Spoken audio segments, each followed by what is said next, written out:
The Beast, the new one, which is in cinemas now. We're going to talk about it all. There's so much to discuss. So we've brought somebody in who probably knows more about it than us. Proper Disney fan, proper Disney super fan. She's been on the show before. Part of SR News here at the Media Hub at the University of Sunderland. Tabitha Peverley. Hello. And our friend as well, of course. Of course. But now you've got like a proper... I have a proper title. Proper title now, so I thought I might as well drop it in. Look at you. Thanks. Look at you. Beauty and the Beast. You're excited for this. I was so excited. I think last time you came on the show, you even said, I am coming on for that. I think as soon as the first trailer was released, I just went to you, I'm coming in to review this. Yeah. You have no choice. And Yeah, it's been set up for a while. We stayed true to our promise, and here you are. So the story shouldn't be unfamiliar to anybody, but just in case, what is the story? Just so we know. Yeah, so if you don't already know the story of the original, there's a young girl called Belle, and she lives in a completely out-of-the-way town. Their library, I mean, just to examine, their library has one row of books, and that is it, like 10 books. And she has bigger dreams of a better life and adventure. And her father goes out to a market to get some stuff, and he accidentally stumbles across a castle which is covered in winter, even though it's actually spring. Well, summer, sorry. And he is captured by a horrible, horrible beast who is actually not a beast at all. No, he's a prince. He's actually a prince who's been enchanted to become a beast for all eternity because he is, well, he was a bit of a bad man. Yeah, he wasn't great. To be honest, yeah, he wasn't a great man. He has no kindness. Yeah, in and his he was heart. cursed, and all of his staff were cursed as well, and they were seeing this castle for eternity unless the beast can show that he can actually love someone. And Belle sets off to save her father, and she's eventually trapped in the tower, and he must basically learn to fall in love with her. Otherwise, he's going to stay as a beast for the rest of eternity. Oh no! I think the main point is he also has to be loved in return. Yeah. So she has to love him, and he also has to love her. Otherwise, it's not going to work. Yeah, it has to be true love, and not just the absolute obvious Stockholm syndrome that is taking place through this entire film. It's true though, isn't it? Like it is. Like, that was my first thought going through all of it. But anyway, we'll get into all of it. Tabitha, big super fan. First of all, your thoughts on the original and what your hopes were, bearing all that in mind. Beauty and the Beast, the original, was my favourite Disney film as a child. Big statement. Yeah, there's lots of really good ones. It's my favourite because I always wanted to be Belle because I was always into books, so I always wanted to be Belle.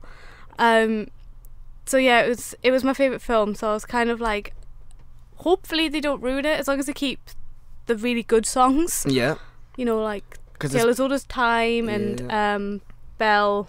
Be our guest, obviously. If they kept all of that, I'd be happy. Because there has been talk this week for Mulan. They're going to get rid of all the songs. No! Yeah, I know. So, no, be a man. No? Nope, all gone. Aww. So it's in that way, it's good that they've kept them in this. Well, Mulan's going to be rubbish. They're going terrible. They're going ruthless. Yeah, Mulan's be useless. amazing. But yeah, I was really happy with the new songs as well in this one. Okay. Some really nice new ones. So as it got closer and closer at the time, we've seen all the trailers and stuff. Going into the film, your thoughts on Emma Watson, thoughts on how it looked? Well, when they announced that this was going to be a live action, Belle, the first and only person that came to my mind who could play Belle was Emma Watson. So when she was announced that it was actually going to be her, I was like, yes. Yeah. Everything else, don't care who's playing anyone else. She is Belle. This is going to be awesome. And she's been supported by Dan Stevens as the Beast, who, I mean, I don't know him from Downton Abbey, I know him from The Guest, which was a really interesting film. I didn't know him from anything. No. But apparently he's this really dishy guy in Downton Abbey or whatever. He's trying to be the next Bond. Is he really? Yeah. Nah, that's not going to work. Not sure about that. But you've also got Josh Gad as we've already heard. Luke Evans as Gaston. Great supporting cast. Great cast all around. Ewan McGregor as Lumiere. Yeah. Ian McKellen as Cogsworth. Emma Thompson as Mrs. Potts. Stanley Tucci. Yeah. He's not in very much, so I was surprised. So let's get into it then. Beauty and the Beast. It's been so long. It's been building up to so much. I mean, the trailer premiered about a year ago. Yeah. What did you think? Of the trailer or of the film? Of the film. Of the film. It was so beautiful. Hey. I found it really beautiful. Like, just all the extra added bits that they put in, like to do with Belle, and that she has a bit of a bigger role. Like she's the inventor rather than her father. And the backstory to do with why they're in that provincial town to begin with, and what happened to her mother. Interesting bit of of new plot being brought in there. Yeah. I know some people aren't so sure about all that stuff, but I thought it was a nice little bit of colour. Yeah, it was really sweet. And for the inner historian in me, it was quite nice to kind of get almost like a really proper date to it. because it was always going to be 17th century France, but it was like nice to have like an actual kind of general, like actual area to focus on and stuff. I also like you got to see more of the relationship between Belle and her father as well. He got a bit more in this film, and you got to see Belle and the Beast bond more in this one, because obviously in the original you don't really like, they bond over about one song, which is about 2 minutes long, so you don't really get to see much, but in this one you can see them bonding over their love of books and Shakespeare, and I thought that was really lovely. I mean, I expected to come into this today from the very start of the film being like just ready to totally dismiss everything you've just said, because I saw it on a Sunday full of really irritating kids. We've had this before when somebody's had the light up shoes. Happened to me right at the front as well. So every time she was stopping about or going to the toilet and stuff, just flash.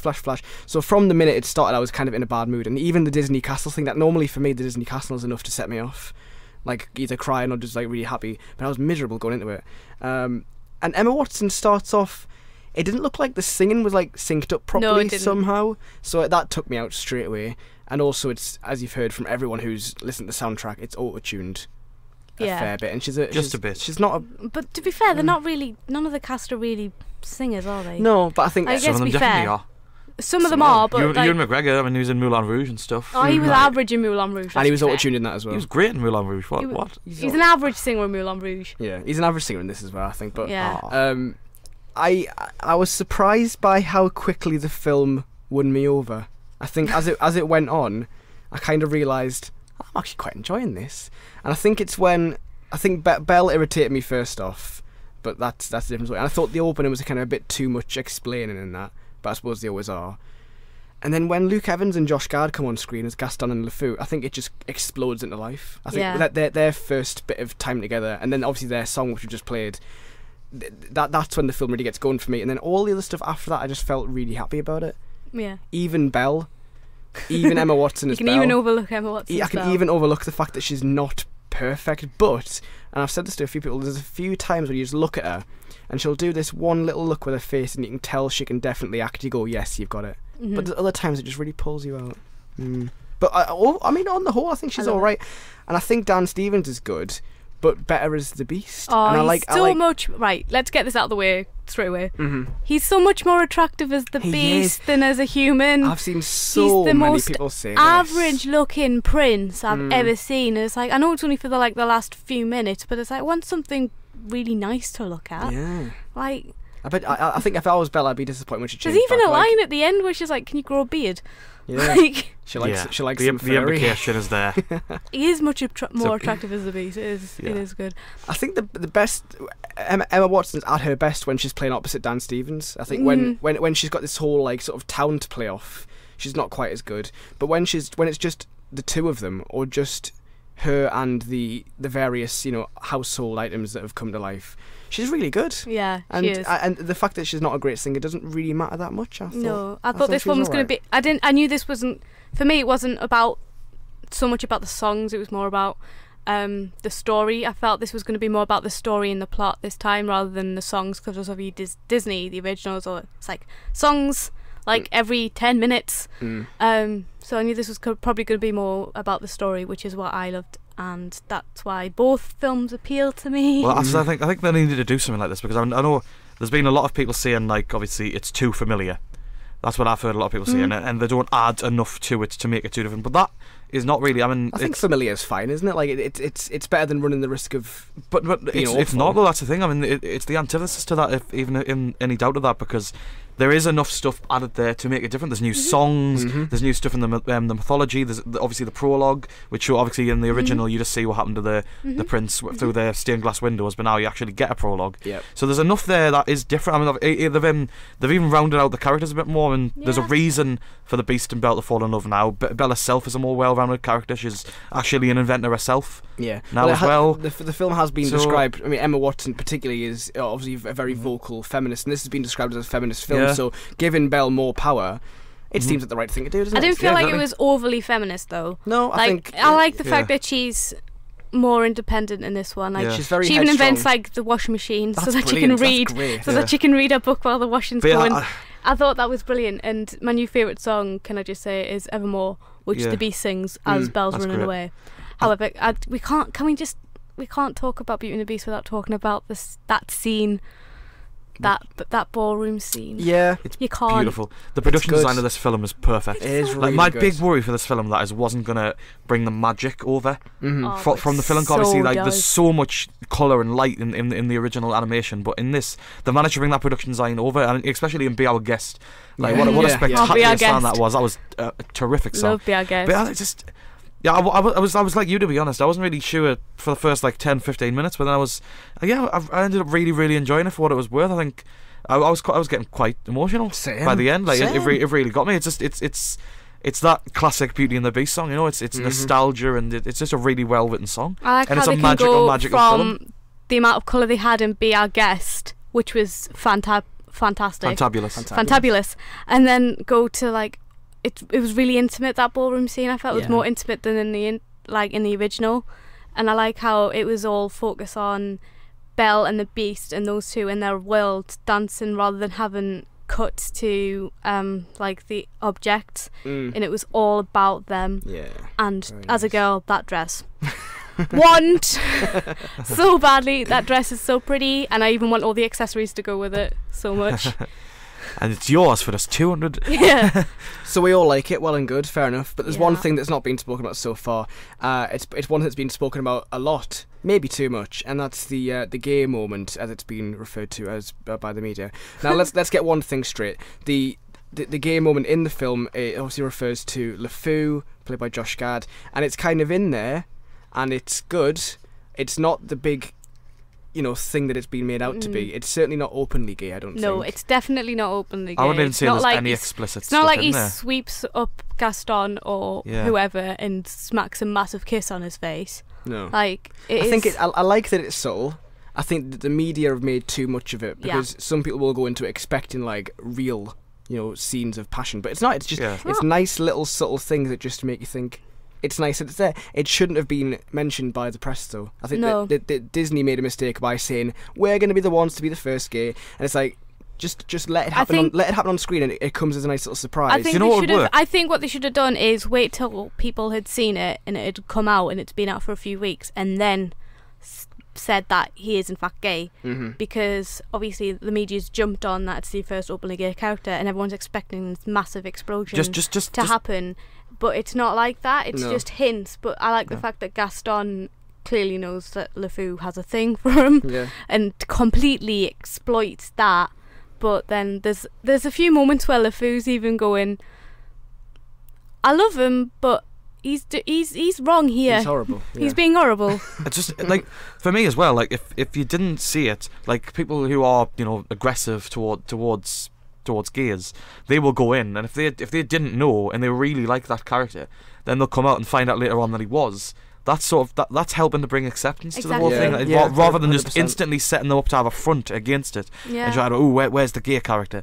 It's just that's how you get it. You just leave it in there. Don't make a big media storm about it. No, not at all. Just let it happen naturally, because it happens in the real world. Yeah. Obviously, the original Beauty and the Beast is an extremely white-faced, straight film, and they're bringing in diversity for a new generation. This week Power Rangers comes out, and they've confirmed that both there's going to be an autistic character and a lesbian character, be the first gay superhero, but also I've heard lots of things about Power Rangers that counterbalance that completely. I've heard the way the film starts, and I've heard certain things about it that just make me think all the hard work is undone. I can't even say it on air. I've seen the trailer for Power Rangers and it looks amazing, and I've only heard that there's going to be a lesbian character in it, and I was like, this is pretty good. Yeah. But I didn't know about the autistic one. That's good. It is good, but I mean, I think by the sound of it, it kind of is lost amongst. I think film's starting to move in the direction of we need to kind of put more openly gay characters into films. It should have happened long before now. It should have, but at least it's starting to happen now. Yes, but let's just let it happen. That's what I'm saying. We've had some correspondence on this. Thank you if you got in touch. You can still continue to do so on our Twitter page, LRJ Film Show, if you want to get involved in the conversation for next week. We have Adam, who says, amazing. All the stuff with the gay storyline was overplayed by the media, but there was no need for the hype. Emma Watson as Belle was amazing. Just a good film. We have one from Hayden, who says, Beauty and the Beast was really good. I went in with low expectations and came out impressed. They managed to preserve the original story fairly well. Agreed. One from Karen, she says, Beauty and the Beast, amazing. That word comes up a lot. Amazing. Amazing. Consistent through all of the things we've had so far. Amazing. It was much better than I expected. As soon as it ended, I wanted to watch it again. So I would say go and do it. I think if I had the time, I might go and see it again, but I definitely don't have the time, so I won't. One from Callum says, Beauty and the Beast was...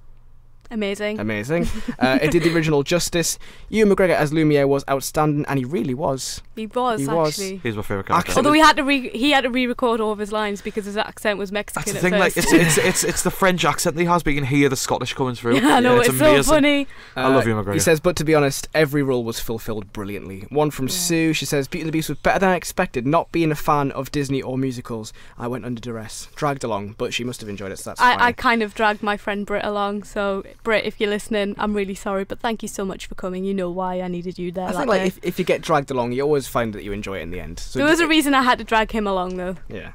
And this is where Paul comes in. I said before how for Kong, it's actually for Beauty and the Beast. That's my fault.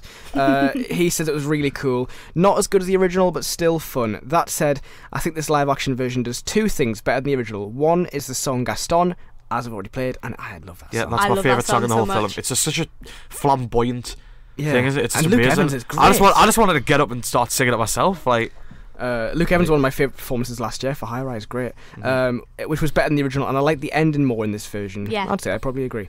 Special mention as well for Josh Gad and Luke Evans, who both steal the show.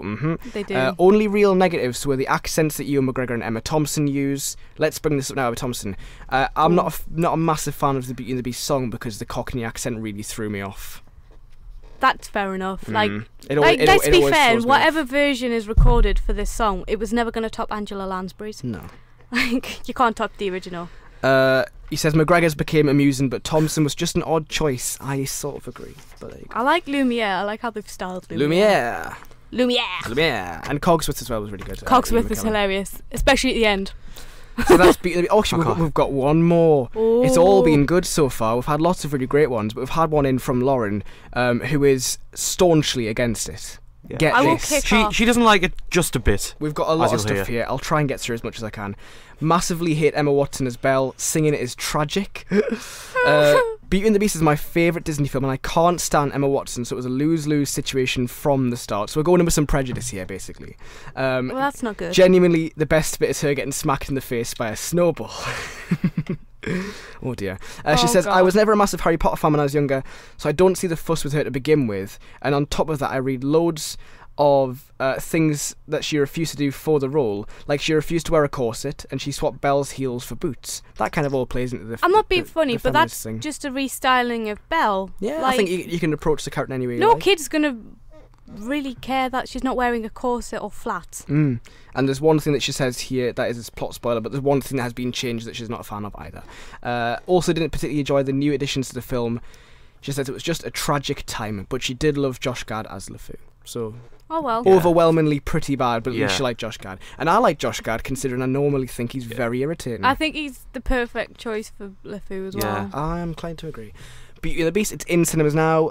Do go and see it and let us know what you thought. Drop us a tweet, LRJ Film Show, also on Facebook as well, facebook.com/LRJ Film Show. Tabitha Pevley, thank you very much for joining us. Anytime. I'm sure you'll be back whenever the next Disney thing pops up. If you want to.